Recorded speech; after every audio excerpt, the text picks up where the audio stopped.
Marsalis on Music brings home the joy of music. Created and hosted by Wynton Marsalis and featuring conductor Seiji Ozawa and cellist Yo-Yo Ma, Marsalis on Music is a fun introduction to the basics of music appreciation.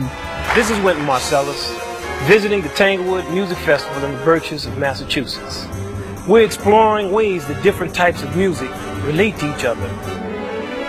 Why Toes Tap? Why do toes tap? Wynton shows how composers use rhythm to create different sounds that express a wide range of emotions. When you know something about form, you're prepared to recognize musical events and make something that was confusing and too boring understandable and interesting. Listening for clues. What does it take to enjoy a piece of music? Wynton shows us how learning about structure and form makes music unfold like a story. Syncopation means accenting on unexpected beats. Sousa to Satchmo. Did jazz just happen, or is it part of an older tradition? Wynton shows how New Orleans jazz evolved from classical music through the influence of masters like John Philip Sousa, Scott Joplin, and Louis Armstrong. It takes many long hours of practicing to become good, let alone great. And always the large monster of practicing comes to trample on our dreams. Tackling the monster. Does anyone like to practice? Wynton calls it the large monster. He and cellist Yo-Yo Ma introduce Wynton's 12-point strategy for how to practice new music or any activity that requires discipline. Marsalis on Music is available on 4 VHS tapes or in a deluxe limited edition box set. Or get the companion book to the Marsalis on Music series, written by Wynton Marsalis and illustrated in full color. The book includes an exclusive CD featuring music that demonstrates Wynton's ideas and brings the series to life for readers of all ages.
I'm Wynton Marsalis, and this is my jazz orchestra.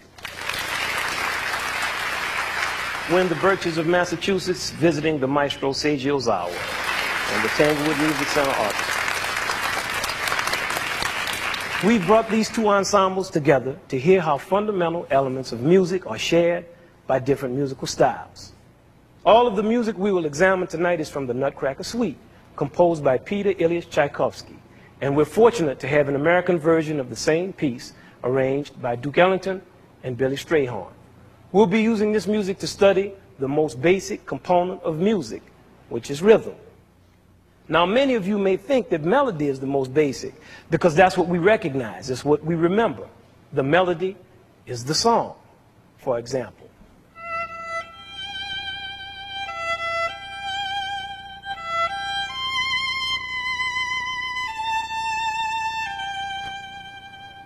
We all recognize this melody.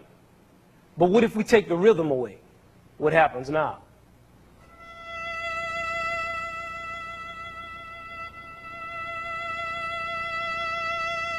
You see, we can't go to the next note without creating some type of rhythm. No motion, no rhythm. No rhythm, no music. Now, let's take the melody away and see what happens.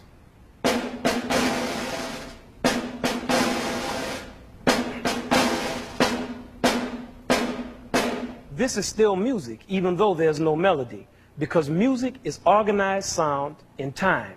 Any sound, if it's organized, it's music. It could be you beating your chest like.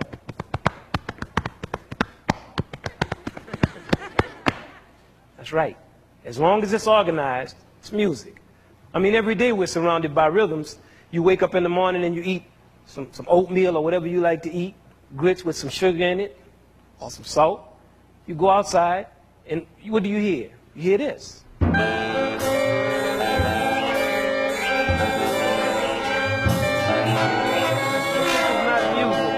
This is not music. It's fun to play, but it's cacophony or noise. It's unorganized. But in the midst of this cacophony, sometimes you hear somebody who's really frustrated in traffic, and they might blow their horn like this.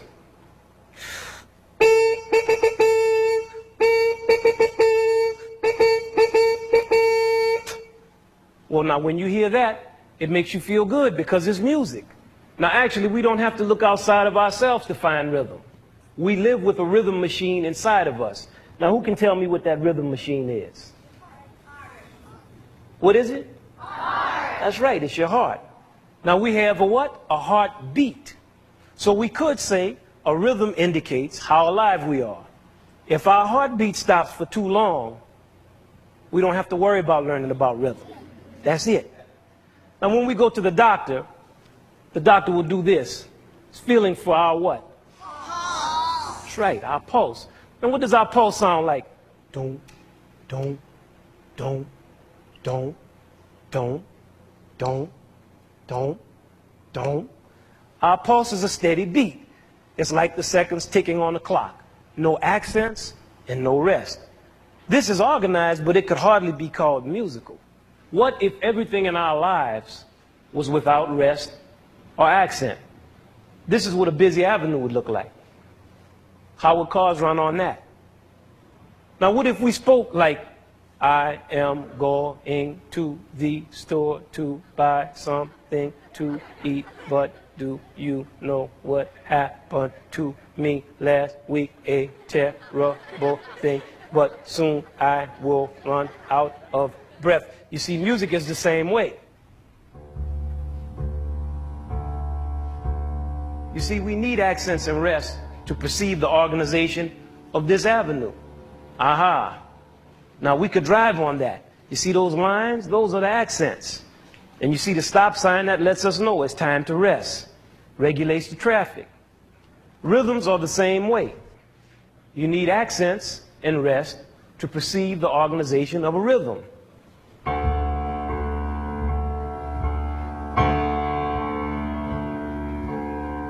See, now you can tell something about this rhythm.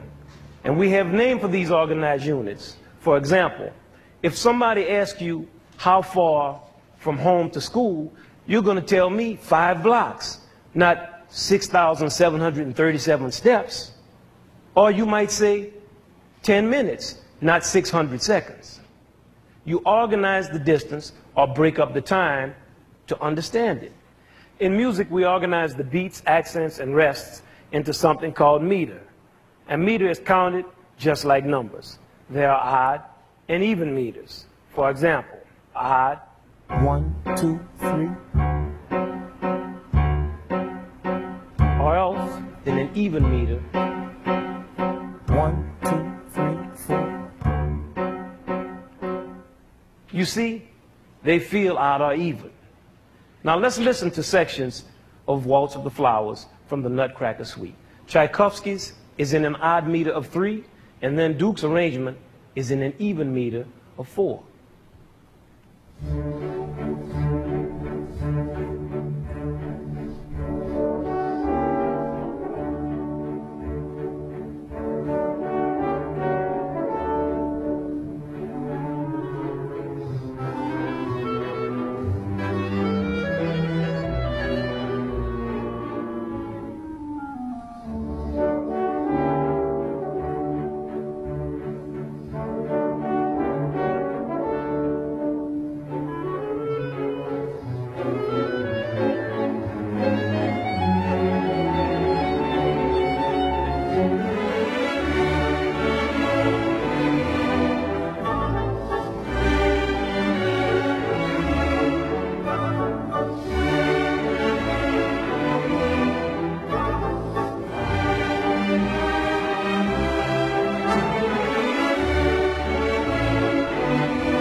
Up to this point, we've talked about accents and rest of the same length to get you all to understand what meter is.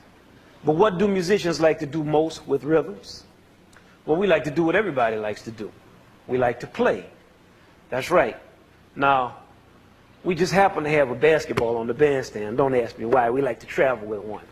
Now, in basketball, when we first learned how to dribble, it was an achievement just to bounce the ball in a steady motion like this. Do it like that.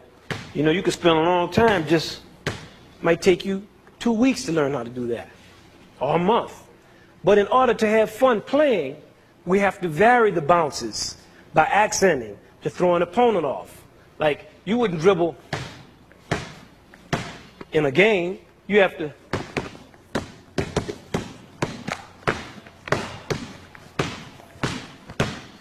and then sometimes you rest and you pass the ball. Now, the reason we're dribbling is to go from one point to another, hopefully closer to the basket. And we want to dribble with imagination and style. If you're not going to have imagination and style, it doesn't make sense to play. Now, in music, we play with rhythms from tiny, fast ones to long, slow ones. It's just like dribbling that ball. And also in music, we travel through the meter by way of measures. Now we have a nickname for measures. Measures are called bars. As musicians, we like to say that. Now we'll have my helpers who are going to come up here with a good book, and we're going to see something. Hopefully it'll be interesting to us, and if not, it's interesting to me. Now, these are bar lines. You see these lines? And even though musicians reading music, we're the only ones who can see these bars, all of us, listeners and everybody, we feel them, their existence. What they do is they mark beats. So if we're in a meter of 4, every 4 beats we have a bar line. But if you look at this score, you'll notice we have all kinds of rhythms dancing up and down up in here. And these notes sound exactly like they look. Like you see, we have some little fast ones right here. These are hard to play too. We have some long ones, and we have some middle ones. So that's what we do when you're writing music or when you're playing it. The motion equals the rhythm. Thank you all very much. We dance, hop, skip, fly, and tickle rhythms through the meter, and the measures are our points of reference. The measures let us know where we are. Here's some different motions that can be associated with rhythms. These examples are from the march section of the Nutcracker Suite. Well, first, since we call it a march, first motion is marching.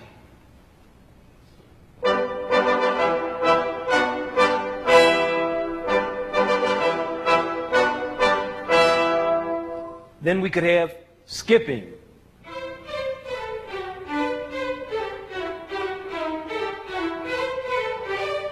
And then bouncing.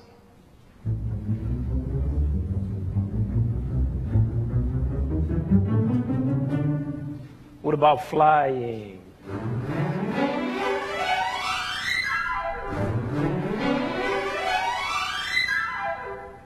And what about tickling?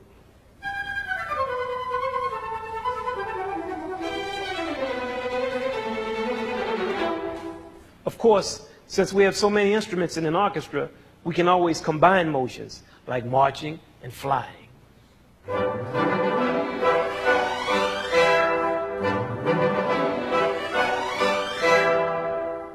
And now let's hear Duke Ellington's arrangement of this same march.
about marching, skipping, bouncing, flying, tickling, and everything, we want to know the speed at which we do these things.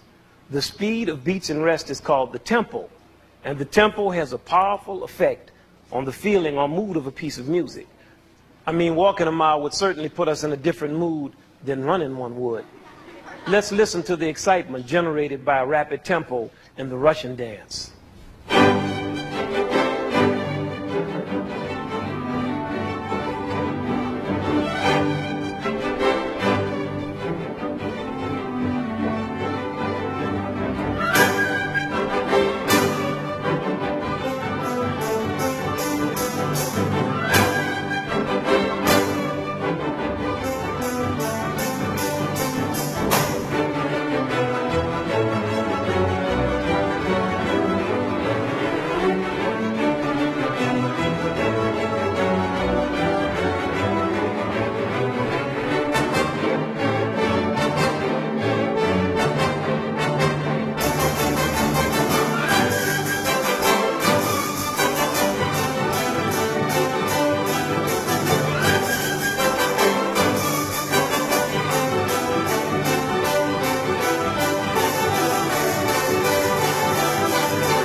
Now, did you all notice that the tempo speeds up even more at the end? Did you notice that? Pick up in tempo. Now, this is called an accelerando. It's just like the gas pedal that makes a car go faster. It's called an accelerator. Now, in most scores, there are some Italian words that describe the tempo, things like largo, which means slow, and vivace, which means lively, but I just say very fast, and allegro, which means moderately fast. Let's hear some of the same piece at a slower tempo.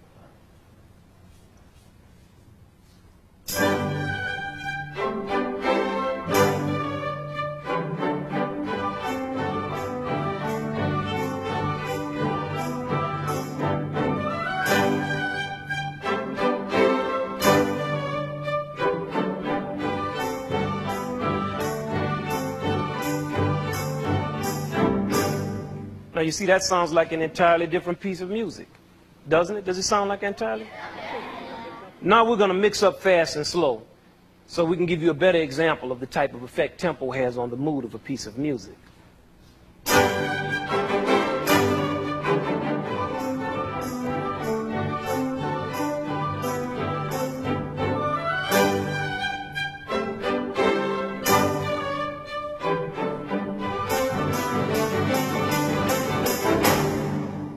Well, we were talking about notes dancing or stepping and you dancing and all of that. Actually, the Nutcracker is a ballet. It was written for people to dance to. Many times we may hear someone say that a beat is danceable, or most likely they'll say, I like that beat. Well, what beat are they talking about? It can't be all of those rhythms dancing and skipping through the meter, because that's not one beat, it's many, many, many beats. That beat is what we call the ground rhythm. These are the blue-collar workers of music, overworked and underpaid. It's just like grass. We walk on it all day. Here's an example.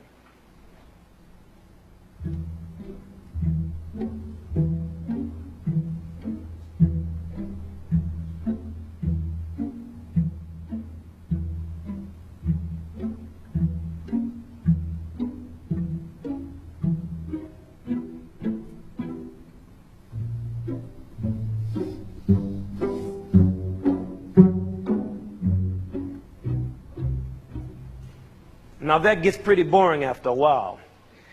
Actually, it's like getting a hamburger bun with tomato, mayonnaise, lettuce, and even one of those little scrawny pickles, but no meat. Now, let's hear the Sugar Plum Fairy without the ground rhythms.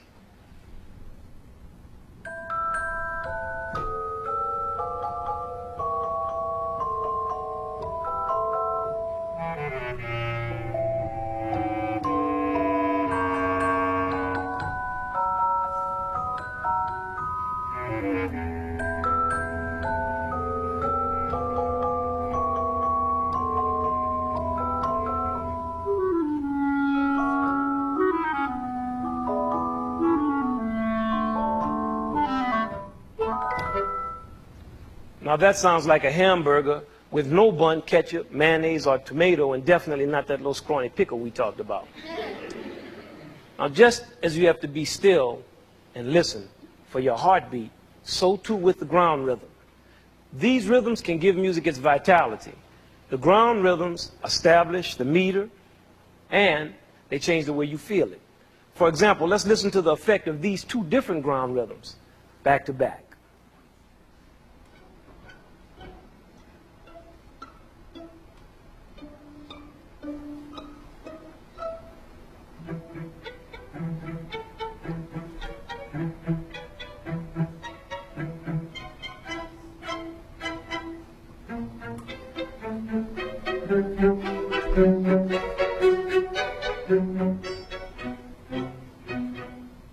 Let's hear the entire Sugar Plum Fairy, and I want you all to notice how changes in the ground rhythm affect the music.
When we think of rhythm, what is the first instrument that comes to mind?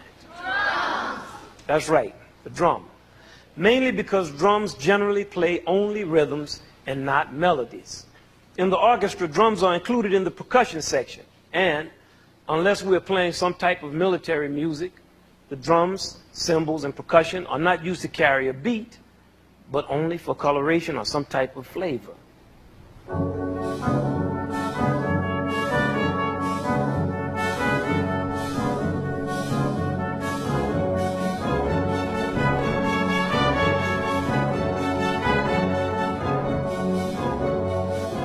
The drums of the jazz band are actually a set of drums of various sizes and different types of cymbals. It is the centerpiece of what we call the rhythm section, which includes the piano and the bass. Now these three push, pull, and tug and move the band along like the engine, wheels, and body of a train. The drums of the jazz band function like the engine of the train.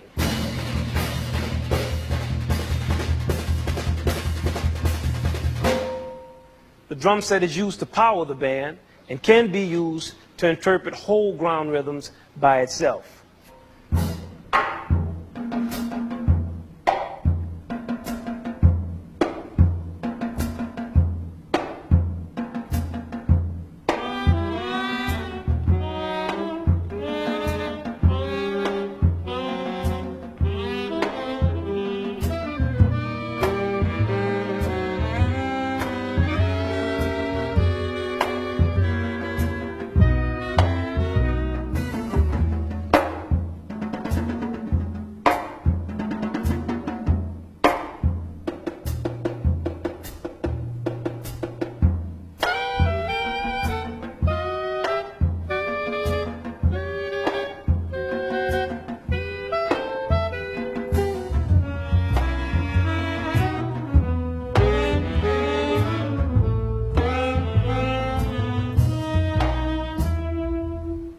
In the orchestra, the cymbals are used for coloration or sometimes to strike fear in the collective hearts of the enemy.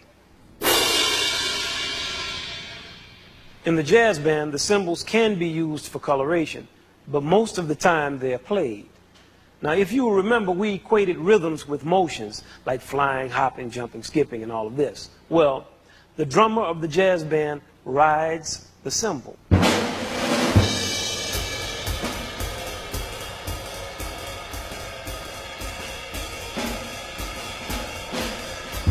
And only now and then will he crash it.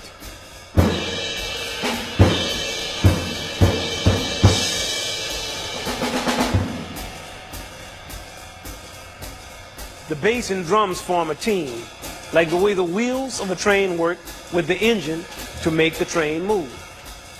Most of the time, what the bass does is called walking the bass.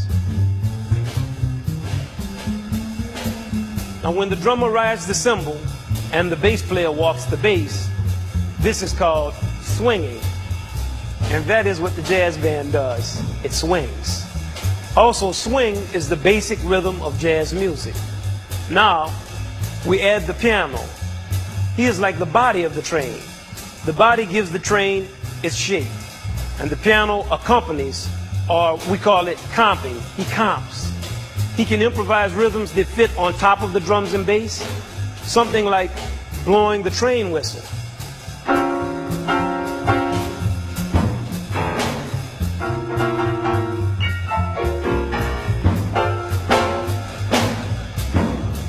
Or he can play rhythms that fit inside the bass and drums. It's something like giving power to the engine and propelling the train with added fire.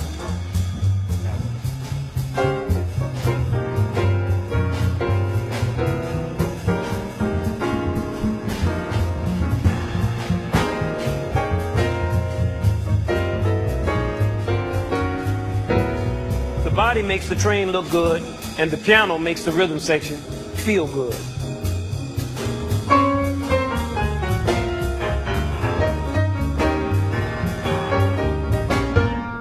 Now let's listen to how the rhythm section propels the band in Duke Ellington's Vodka Voodoo.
Up to this point, we've talked about technical aspects of rhythm, but we haven't touched on the thing that musicians should always concentrate on: how to play rhythms with intensity and soul. Yes, with soul. It's like hustling in athletic competition. Rhythm has to be played crisply and with exuberance, even if the music is slow or if it's sorrowful music. Now we're going to hear both versions of Dance of the Reed Pipes. First Tchaikovsky's, then Ellington. And we're going to give our musicians a chance to show off.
finally, we will examine one of the best ways to play with rhythm.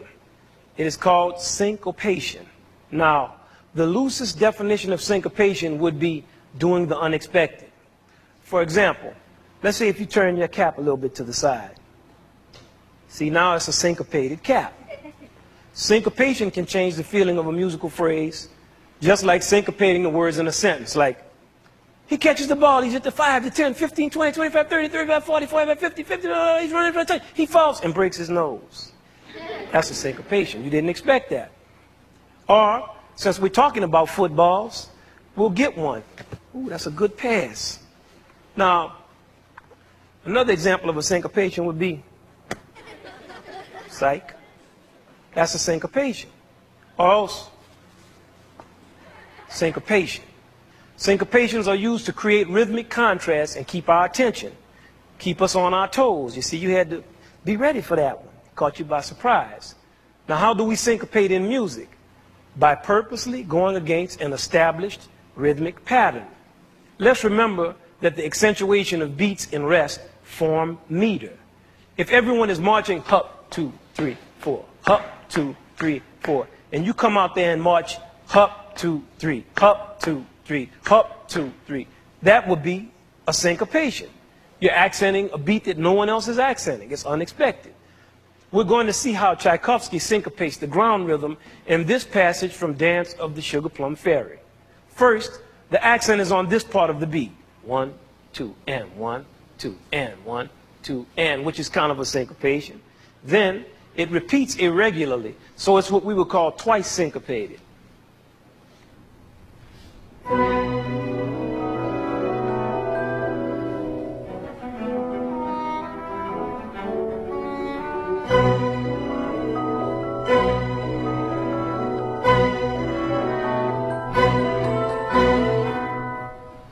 As a matter of fact, the Duke Ellington arrangement of this suite is itself a syncopation of the original.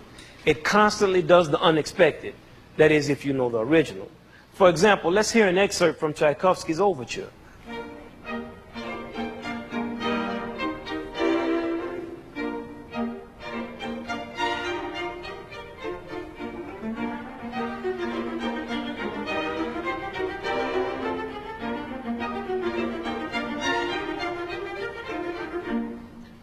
Now let's count the meter of this. 1, 2, 3, 4, 1, 2, 3, 4, 1, 2, 3, 4, 1, 2, 3, 4. You see the accents are on 1 and 3. Now, let's hear Dukes.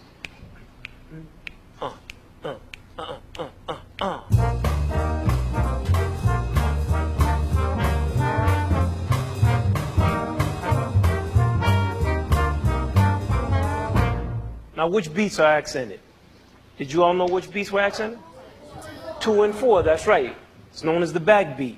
1, 2, 3, 4, or 1, 2, 3, 4, 1, 2, 3, 4, 1, 2, 3, 4. Also, the rhythm of the melody is syncopated. That's another syncopation. Now, what about this section from the march?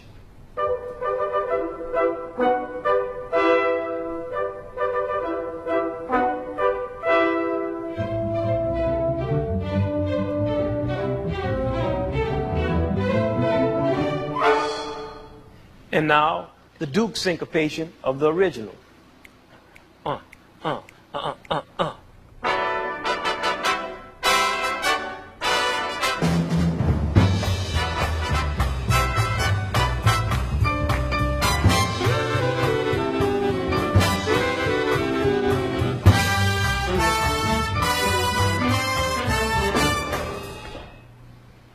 There are many ways to syncopate rhythms. But syncopation will almost always catch us by surprise and leave us smiling. Now, here are some of the things we've discussed about rhythm tonight. I want you all to keep this in mind when you're listening to these two overtures that we're about to play. 1, we identify songs by their melody, but without rhythm, there can be no melody. 2, accented beats and rest fall into odd or even meters. 3, meters are divided into measures, which are a point of reference for dancing, hopping, skipping, flying, tickling, so on and so forth, the rhythm. 4, tempo means fast, slow, kind of slow, and so on. 5, we play with rhythm by varying accents and rest, just like dribbling the basketball. 6, the ground rhythms are overworked and underappreciated, but they're essential to give music a vitality and a lift. 7, the bass, drums, and piano are the rhythm section, and they swing. 8, rhythms must be played with intensity and soul at all times. And 9, syncopation is accenting the unexpected. No motion, no rhythm. No rhythm, no music. So now see if you can remember some of these things while you hear Tchaikovsky and Ellington's overtures to the Nutcracker. And if you don't remember any of them, you can still check out this swinging music and enjoy it. Thank you.